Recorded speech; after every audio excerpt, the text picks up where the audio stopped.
নমস্কাৰ বন্ধু বান্ধৱীসকল, স্বাগতম জনালো মোৰ অন্য এটা ভিডিঅ'লৈ। আজি আমি আলোচনা কৰিম অসমৰ এগৰাকী জনপ্ৰিয় অভিনেত্ৰী অমৃতা গগৈৰ বায়োগ্ৰাফি এণ্ড লাইফষ্টাইলৰ বিষয়ে। তো বলকচোন অলপো দেৰি নকৰি ভিডিঅ'টোৰ মাজলৈ যাওঁ। অমৃতা গগৈ জন্ম হয় 1991 চনৰ 22 ডিচেম্বৰত শিৱসাগৰ জিলাৰ কালি গাঁৱত।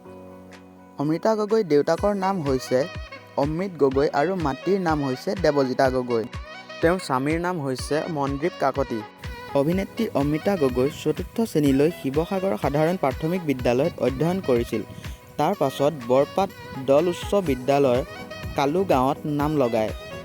তাৰ পাছত তেওঁ শিৱসাগৰ চৰকাৰী উচ্চতৰ মাধ্যমিক বহুমুখী বিদ্যালয়ত কলা শাখাত অধ্যয়ন কৰে।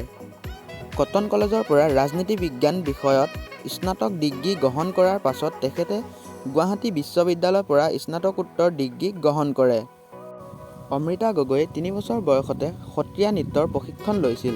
৩ বছৰ বয়সতে তেওঁ পোনপ্ৰথমবাৰৰ বাবে শিৱসাগৰৰ আমগুৰিত কৃষ্ণ নৃত্য প্ৰদৰ্শন কৰিছিল।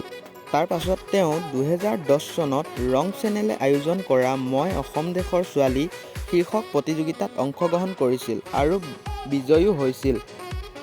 অমৃতা গগৈয়ে বহুকেইটা ভিডিঅ' সংগীতত অভিনয় কৰিছিল আৰু বাবু বৰুৱাৰ পেডেল মাৰি মাৰি শীৰ্ষক ভিডিঅ' গীতটোৰ যোগেদি বিশেষভাৱে জনপ্ৰিয়তা লাভ কৰিবলৈ সক্ষম হৈছিল।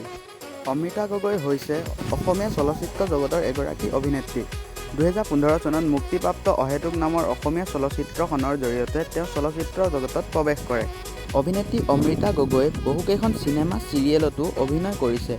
তাৰে ভিতৰত 2015 চনত অহেতুক, 2017 চনত কোঁৱৰপুৰৰ কোঁৱৰ, দূৰ, ছয়গাঁৱৰ চম্পা, 2018 চনত নিজানৰ গান, 2019 চনত ইপাৰ সিপাৰ, প্ৰতিঘাত, 2020 চনত ৰাইন এক্সপ্ৰেছ।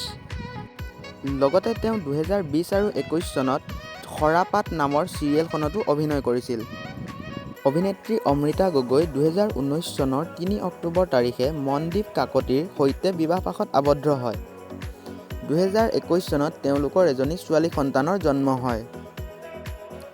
তো গাইজ, আজিৰ ভিডিঅ'টো ইমানেই আছিল। যদি ভিডিঅ'টো চাই ভাল লাগিল তেনেহ'লে লাইক কৰিব নাপাহৰিব, আৰু যদি চেনেলটো প্ৰথমবাৰৰ বাবে চাই আছে তেনেহ'লে চেনেলটো ছাবস্ক্ৰাইব কৰি ল'ব আৰু কাষতে থকা বেল আইকনটো প্ৰেছ কৰি দিব। তো আজিলৈ ইমানতে সমাপ্ত কৰিলোঁ। ধন্যবাদ।